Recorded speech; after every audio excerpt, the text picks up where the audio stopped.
बेहतरीन सा जबरदस्त सा तगड़ा सा रैली आज मार्केट के अंदर में देखने को मिला एंड आज बहुत दिनों बाद इस तरीके का बुल एक तरीके से मार्केट बुल्स की जीत हुई है आज मार्केट के अंदर में।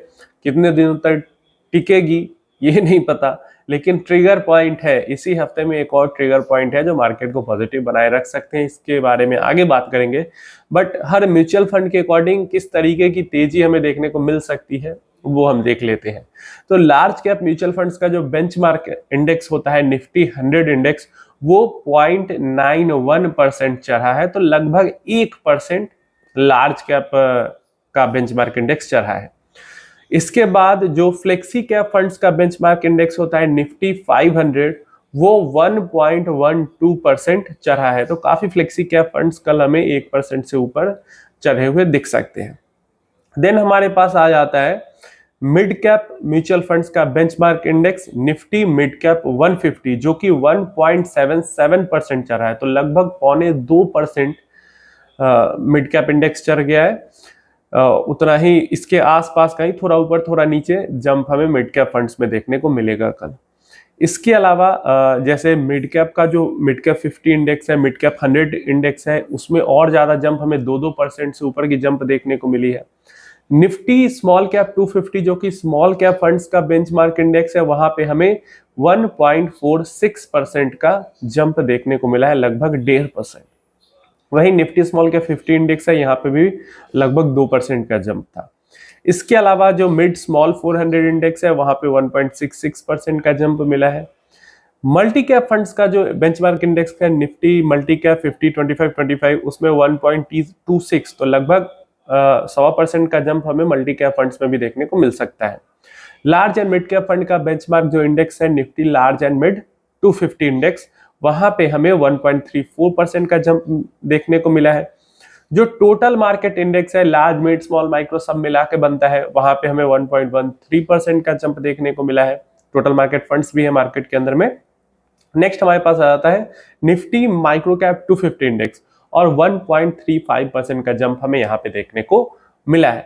तो जो मिड कैप इंडेक्स है वो हमें सबसे ज्यादा तेज आज के मार्केट में देखने को मिला है। सेक्टर्स की बात करते हैं तो अगेन आज सबसे ज्यादा तेज हमारे पास ऑटो सेक्टर ही था। पिछला हफ्ता तो बुरा ही गया था, उससे पहले वाला जो अच्छा हफ्ता गया था वहां पे भी हमें ऑटो सेक्टर ही लीड करते हुए दिख रहा था, और आज भी ऑटो सेक्टर के अंदर 2.75% का जंप देखने को मिला है, लगभग 0.3% हम कह सकते हैं। सेकंड सबसे ज्यादा जंप हमें निफ्टी कंज्यूमर ड्यूरेबल्स में देखने को मिला है 2.11, एंड निफ्टी मिड स्मॉल जो फाइनेंस है उसके अंदर भी 2.12% का जंप देखने को मिला है।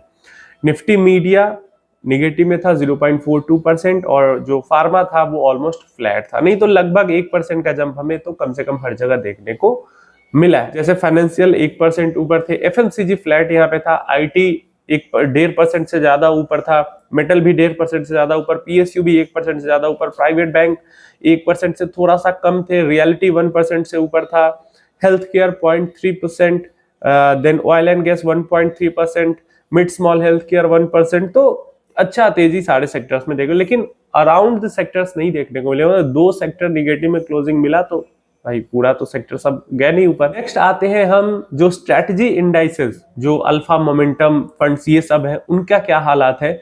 तो निफ्टी अल्फा 50 जो है वो यहाँ पे सबसे ज्यादा तेज हमें जंप करते हुए दिख रहा है। क्यों? क्योंकि इसके अंदर स्मॉल कैप के भी टॉप 50 वाले स्टॉक आ जाते हैं, मिड कैप पूरा का पूरा जाता है, लार्ज कैप आता है, और इसमें से भी हाई अल्फा वाले, तो मिड कैप का बहुत ज्यादा एक्सपोजर इस इंडेक्स के अंदर रहता है, और मिड कैप चढ़ा ही है। तो जो निफ्टी अल्फा 50 फंड है वो हमें 2.28% चढ़ता हुआ दिख रहा है। तो लगभग सारे जो स्ट्रेटजी इंडाइसेस है सबसे तेज आज जंप हमें इसी के अंदर देखने को मिला। गिरता भी बहुत है, ये बहुत ज्यादा गिरता भी है, तो चढ़ा भी है अच्छा खासा।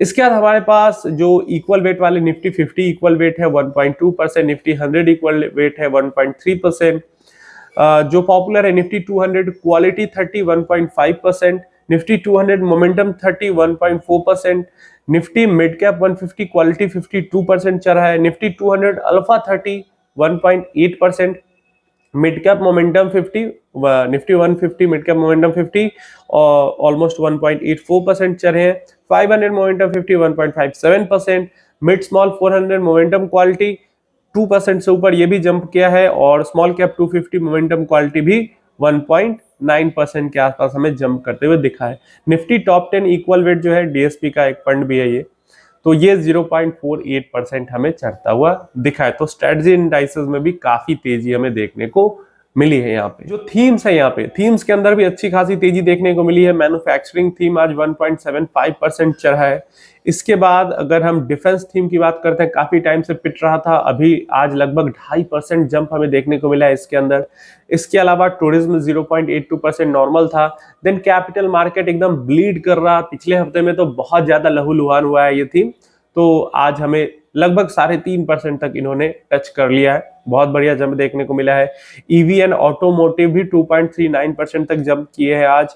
इसके अलावा न्यू एज कंजम्पशन थीम ने 1.76% का जंप दिखाया। Mobility 2.2, mid small consumption 1.75, housing IPO ये सब 1% हमें ऊपर देखने को मिले हैं।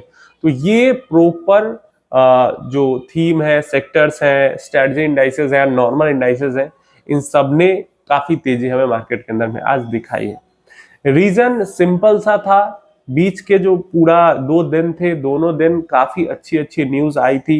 यूएस को लेकर भी अच्छी न्यूज आई, जापान, चाइना या हमारी कंट्री को लेकर भी अच्छी न्यूज आई, डेटा भी अच्छा आया।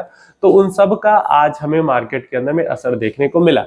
मैं तो सोच रहा था 2 दिन में कहीं ये सब मतलब मार्केट एडजस्ट न कर ले और मार्केट फिर खुलते नीचे न चला जाए। चलिए देखते हैं कब तक ये पॉजिटिव रह सकता है। अभी देखिए मॉर्गन स्टैनली की रिपोर्ट आई है फिर से। अभी 1 महीने पहले रिपोर्ट आई थी, उन्होंने बुल के सिनारियो, एवरेज के सिनारियो के लिए टारगेट दिए थे। While sticking to its target of the Sensex hitting the 1 lakh mark by June 2026 in the bull case scenario with a 30% probability, global investment giant Morgan Stanley on Monday said that the earnings and market peak are still ahead. तो Morgan Stanley की जो नई report आई है वहां पे वो फिर से कह रहे हैं कि बुल के सिनारियो को उन्होंने डबल डाउन भी कर दिया है कि अगले साल जून तक हमें 1 लाख का नंबर सेंसेक्स अचीव करता हुआ दिख सकता है, जो कि यहां से 30% का अपसाइड है। अगर एवरेज सा भी अगर माहौल सही नहीं रहता है और एवरेज सा भी सिनेरियो रहता है तो 89,000 तक का मार्क हमें अचीव करता हुआ अगले साल जून तक सेंसेक्स दिख सकता है, जो कि अभी से लगभग 12-13% दूर है। तो ये 2 केस सिनेरियो यहाँ पे दिए हैं मॉर्गन स्टैनली ने। और कब ये और वो कह रहे हैं कि जो यहाँ पे earnings and market peak are still ahead, मतलब आने वाले जो क्वार्टर्स है वहां पे अर्निंग ग्रोथ हमें काफी अच्छी होती हुई दिख सकती है और मार्केट पीक बनाता हुआ अपना ऊपर की तरफ हमें दिख सकता है। अब ये नहीं कह रहे हैं कि अगले 1 महीने भी हो जाए, 1 क्वार्टर में ही हो जाए, ये जून 2026 तक का टारगेट दे रहे हैं, तो अभी काफी समय है उसका। इसमें काफी ऊपर नीचे भी हो सकती है और कोई जरूरी नहीं कि उन्होंने कह दिया तो हो ही जाए। हो सकता है मार्केट यहीं पे रह जाए जून 2026 तक, क्या अगले साल सितंबर 2026 तक भी, तो कोई गारंटी नहीं होता। सब लोग अपनी अपनी प्रेडिक्शन देते हैं। इसके अलावा इनका कहना है कि जो मार्केट्स है उनके अंदर ग्रोथ तेज देखने को हमें मिल सकती है और इसीलिए इन्होंने डबल डाउन भी किया। लेकिन वहीं अगर हम बाकी एफआईआई का अगर स्टांस देखते हैं तो हमें बड़ा, दोनों का जो स्टांस है मॉर्गन स्टैनली का बड़ी जाइंट है और जो एफआईआईज है, एफआईआईज बेचते जा रहे हैं लगातार। मतलब 13 सालों के लोएस्ट पे आ चुका है उनकी होल्डिंग, बहुत ज्यादा शॉर्ट पोजीशन बना चुके हैं, मतलब 1 लाख करोड़ से ज्यादा इस साल सेलिंग कर चुके हैं। तो एफआईआईज भाग रहे हैं और जो ब्रोकरेज हाउसेज हैं, जो ग्लोबल लेवल पे भी काफी पॉपुलर ब्रोकरेज हाउसेस हैं, वो पॉजिटिव मार्केट अपडेट देती रहती हैं। तो ये थोड़ा सा कॉन्ट्रडिक्शन यहाँ पे होते दिख रहा है मॉर्गन स्टैनली के स्टैंस में एंड एफआईआईज के स्टैंस में। देखते हैं कौन सही होता है, कौन गलत होता है। आप अपनी राय बताना, क्या लगता है जून 2026 तक मार्केट किधर को जा सकती है? फ्लैट रह सकती है, नीचे जा सकती है, ऊपर जा सकती है? बीच में वॉलेटिलिटी रहेगी, नो डाउट रहनी है। नेक्स्ट अपडेट हमारे पास आ जाता है, एमके ग्लोबल ने कहा है, अपनी चीजें बताई हैं, लेकिन ये तो सबको पता है कि ये पॉजिटिव हो सकता है मार्केट के लिए इसी हफ्ते में।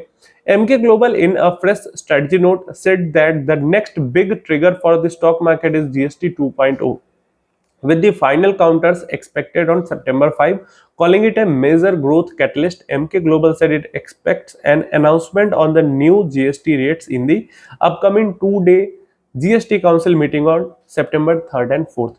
तो देखिए 3 और 4 सितंबर को, पहले भी आई थिंक फ्राइडे को या सैटरडे को हमने बात की थी कि 3-4 तारीख को जीएसटी काउंसिल की मीटिंग होगी एंड देन उसके बाद रेट्स वहां पे डिसाइड किए जाएंगे और वो रेट्स जब मार्केट के मुताबिक आएंगे मार्केट के अंदर तो वो भी सेंटिमेंट पॉजिटिव कर सकते हैं। एमके ग्लोबल यहाँ पे कह रहे हैं कि 3 और 4 सितंबर को ये मीटिंग होगी और 5 सितंबर को हमारे पास रिपोर्ट्स, मतलब न्यूज में रिपोर्ट्स आ सकती है कि जो जीएसटी स्लैब्स हैं जो कि बेसिकली 5%, 18% और 40%, 3 स्लैब जो यहाँ पे बनाए जा सकते हैं। और जो 40% है वो सिन टैक्स होगा, तो ऐसा नहीं है कोई नॉर्मल सा सामान उठा के उसके अंदर डाला जाएगा, उसके अंदर मतलब अल्कोहल या सिगरेट्स या मतलब जो भी चीजें उस टाइप की है वो उसके अंदर डाली जाएंगी। मेनली 99% जो प्रोडक्ट्स है उस पे उसको 5% या 18% में रखा जाएगा। तो यही चीजें मार्केट के अंदर में चल रही है और मार्केट के मुताबिक अगर सारी चीजें निकल के 5 सितंबर को आ जाती है तो वो पॉजिटिव सेंटिमेंट को बूस्ट जरूर कर सकता है, एक ट्रिगर पॉइंट जरूर बन सकता है। लेकिन 5 सितंबर फिर से फ्राइडे है, तो मार्केट बंद होने के बाद अगर अपडेट आती है तो फिर मंडे का इंतजार करना पड़ेगा। चलिए, उम्मीद है इन्फॉर्मेशन हेल्पफुल रही होगी। कोई क्वेश्चन क्वेरी है तो नीचे कमेंट बॉक्स में पूछ लेना और इन सब चीजों के बारे में अपनी राय नीचे कमेंट बॉक्स में आप दे सकते हो।